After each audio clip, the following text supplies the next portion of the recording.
அடங்கல் என்றால் என்ன? ஒவ்வொரு ஆண்டும் குறிப்பிட்ட நிலத்தில் என்ன இருக்கிறது என்று பதிவு செய்யும் பதிவேட்டுக்கு பெயர்தான் அடங்கல் பதிவேடு. கிராமம் என்றால் நஞ்சை புஞ்சை நிலமாக இருக்கும்.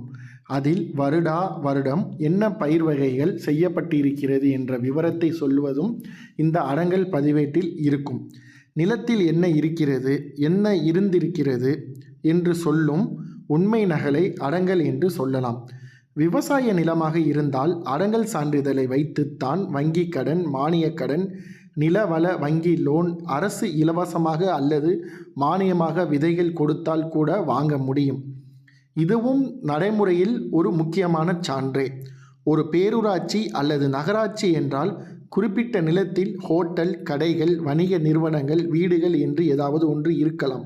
இதை பற்றிய வருடாந்திர பதிவுதான் அடங்கல் சான்றிதழாகும். பேரூராட்சியிலும் ஒரு லோன் வாங்குவதற்கு இந்த அடங்கல் சான்றிதழ் அவசியமே.